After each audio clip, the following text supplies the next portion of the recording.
Hello everyone. Today is the 20th of April and this is the 15th lesson that we have had together. I do believe that on the last lesson I forgot to change the 13 to 14. So you have 13 and then 14 and this is 15, but I believe I left the 13 there accidentally. That's hard for me to remember to do. Today we're going to revisit, like we normally do from time to time. We're going to revisit phrasal verbs.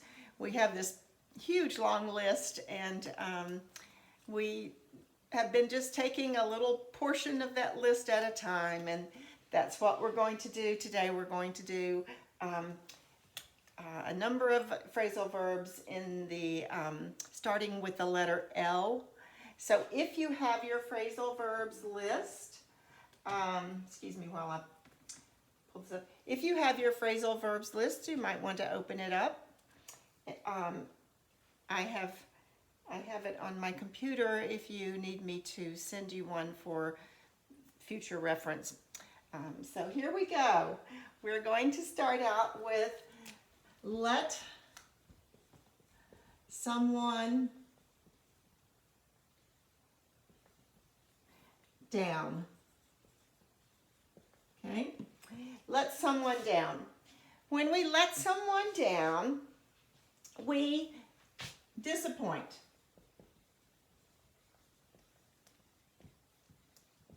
Or at least we think we disappoint. Sometimes that person doesn't feel let down at all. So if I have promised you that I will deliver something to your home, something that you need, that I'm going to deliver to your home for you, and I get busy and I forget. I will probably call you and say, oh my goodness, I'm sorry to have let you down by not getting to your house today with your delivery, okay? I feel as if I have disappointed you. I have failed to follow through on something that I had promised I would do. Sometimes we use it when we are upset with somebody in a serious way, and we feel that we need to tell them that they have let us down. So sometimes that could be someone in our home, our spouse or our children, sometimes a friend. But sometimes when we feel as if somebody has not followed through on something they really should have done, such as a chore at home or taking care of some sort of business that they assured us they would take care of, then we might use the phrase, you really let me down by not doing that. All right, the next one is to let in. And in this case, we'll use let someone in. And I guess I should really put in parentheses these, because the phrasal verb is let down, let in, but we think about it as when we let someone in. And this can be very literal, as in I will let the dog in the house, okay? So to literally, allow entrance, okay?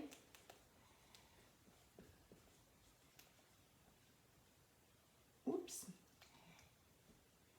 It also, though, can be used to let someone into our personal feelings, our personal lives.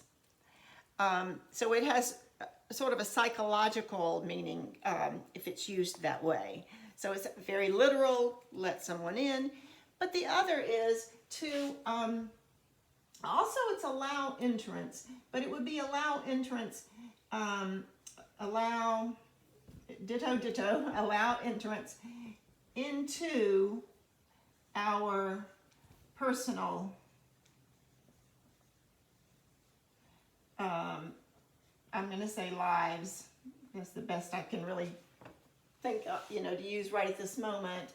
So if I, for instance, had a problem that was a private problem, but I needed to talk about it to someone, and I chose to talk about it with you, I might say, let's have coffee. There's something I need to talk about. And I might share with you something that is kind of private. I am letting you in to my personal need or my feelings, my problem. I'm letting you in on that. So that's a different and not quite so obvious as opening a door. We might also let someone in on information. Okay, allowing entrance into our personal life, allowing entrance to gain information. And I'll write info for short. This might happen if perhaps someone were to need to share with you, let's say, budget information. Maybe you speak to your homeowners association about your concerns about the maintenance of your neighborhood. And they might say to you, all right, sit down with us. Let's show you the budget and help you understand how we spend our money. Then they are essentially letting you in to this information, that has been gathered. They're letting you in to see that and to hear about that. So kind of like letting you in on maybe not a secret, but letting you in on some information that perhaps you weren't aware of. And then lastly, we let people in on secrets, as I just said. Okay, I'm going to let you in on something, but don't tell anyone else. All right, I'm going to let you in on something, but don't tell anyone else. Here's the secret. Okay.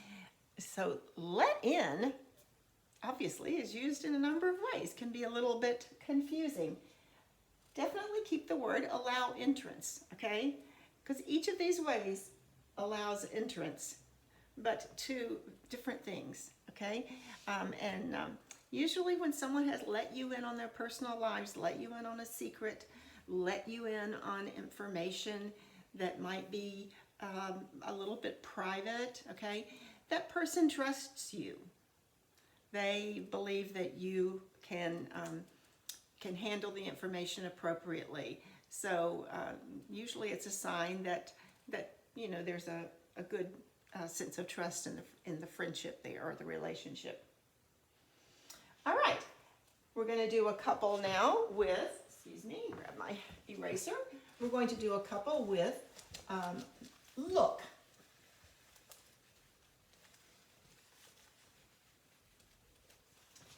All right, so the first one is to look after.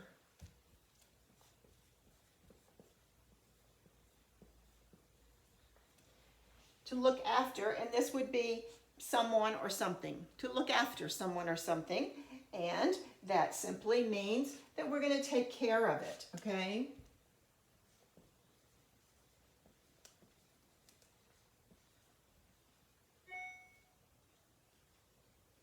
I think it's funny that I constantly say okay, as if I'm expecting you to say okay. I can't get used to not having a conversation. Look after something, take care of. I'm going to go on a vacation. I'm going to talk to my neighbor across the street and ask her if she would look after my plants in the yard while I am gone. Certainly she will do that, I know. She will be glad to give them water, do whatever I ask her to do. She will take care of those plants, to look after. We might ask someone to look after our child. Can you look after my child while I run to the grocery? I'll be back in 30 minutes. You might say that to a neighbor or a friend. And in my case, my mom lives in senior living, and sometimes I can't reach her by phone, and I will call the office, and I would ask them to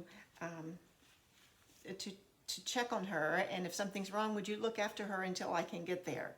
Okay? If she's sick, call me and please look after her until I can get there. All right? We also have, with look down. Okay? Look down. There's the obvious meaning, look at something that's down below, okay? Very literal, look down. But the meaning, I think, that is a little more vague, a little harder to understand in English usage is when we, excuse me, when we think less of others. Okay? If I look down on a certain group of people, I might be prejudiced to that group of people. I might say unkind things. I think less of that group of people if I look down upon them. So how might this come up? Perhaps in a conversation, someone says something kind of negative about a particular group of people in society. And the listener in this conversation would say, oh, it's really not appropriate to look down on others. They're doing the best they can. Okay? That's kind of an example of how that could come up. So it's not a term that carries a very positive tone if someone is looked down upon. With our children, especially as they move into upper elementary, middle school, so forth, and they become very, very aware of how others think about them, feel about them, and so forth. Sometime your child might come home and say, you know, these two girls just look down on me all the time. Crying. These two girls just look down on me all the time. It means they think less of her, or at least she thinks they think less of her. Look down on someone. Okay? Next one is super, super easy. I think you got it. Look for. And that's simply to find. Okay?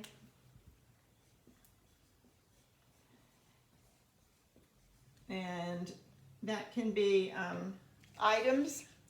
It can be information. I'll look for information on this. It can be trying to find a phone number or a location. So we just look for all sorts of things.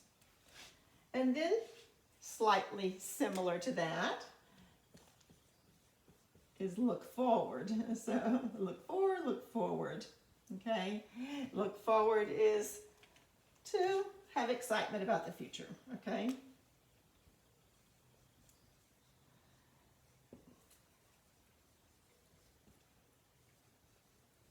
And I believe that that is a comfortable one for you. We look forward to an event that might be coming up. Okay? A nice way to respond to an invitation that someone may give to you is, thank you, and I'm looking forward to that. All right? So we can look forward to many things. All righty, and then there's lots of looks here. Look into.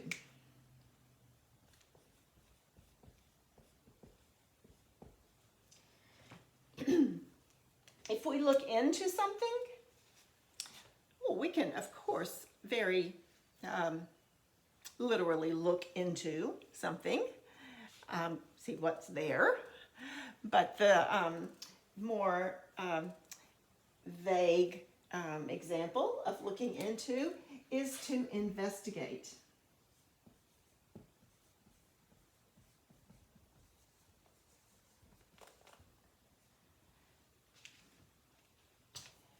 If I tell my husband that the refrigerator is making a strange noise, he might say, "Oh, I'll look into that." And what he means is, I'll go listen, I'll go look. I might pull the refrigerator out and take the back off and see what I can find. Okay. If I have gotten a confusing piece of mail from, let's say, a doctor's office, and it tells me I owe too much money that, I didn't expect I was going to owe that much, I will call and I will say, "I received a bill from you today and the balance is higher than I expected. Would you please look into this and let me know if this bill is correct? I think it has a mistake." So look into, in order to determine what is going wrong, what has gone wrong, or to figure something out. Okay? Look into. Look out.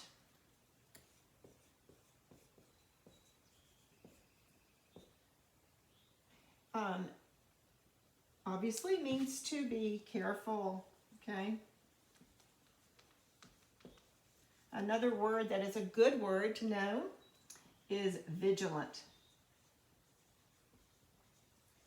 When we are vigilant, we are very watchful. We pay attention. So if I am being vigilant, I can't talk. If I am being vigilant about watching for strangers in the neighborhood, I'm looking out for strangers in the neighborhood. I am vigilant about that. Good word to know. There is another lookout that I want to show you, and it is spelled exactly the same, but it is one word, okay? Some of you have been, I know Sue, and I think maybe Mai. You've been to Lookout Mountain in Tennessee. Lookout, spelled without the space, means a place where you can stand and view. So a lot of times in a park there will be a lookout where you can stand high and look out upon a park. So it just happens that Lookout Mountain is a place that you can look out. In fact, I think I shared with you that the soldiers in the Civil War used Lookout Mountain as a place where they were able to actually observe the Union Army coming into the Chattanooga area. So it got its name, Lookout Mountain, because it held some lookout spots. So those are just a distinction between the two kinds of look. All right, and there are just a couple more, and I'm out of space, so I will remove these.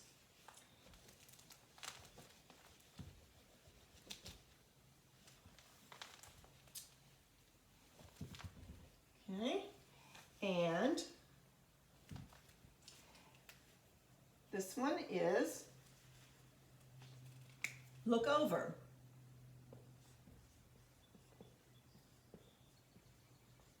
There is the literal look over. I'm going to look over the edge and see what is below, okay, literally. But the other meaning is to examine.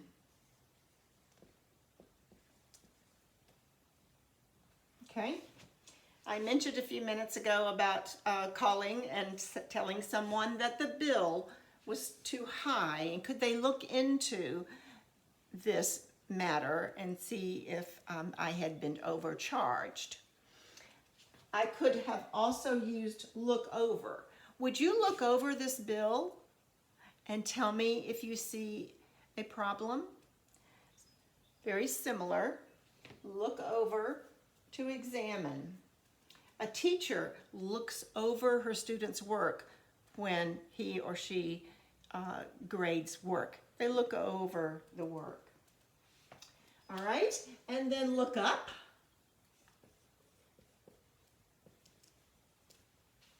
Literally looking up. Okay. Also means to search.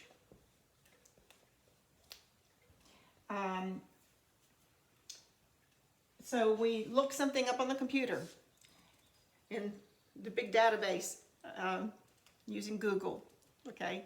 We look something up in a book that we know, I think this is in this book, maybe it's a recipe. I'm going to look it up. I think it's here, all right? We also, though, when we look something up, okay? I'll just put that there as the distinction. We look something up, or we can look up to, okay? Look up to someone. And this is when we admire or respect.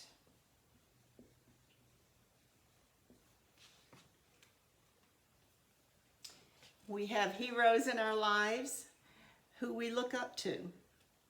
We have friends and family members who are very special and important to us, and oftentimes they are also a role model, R-O-L-E, role model.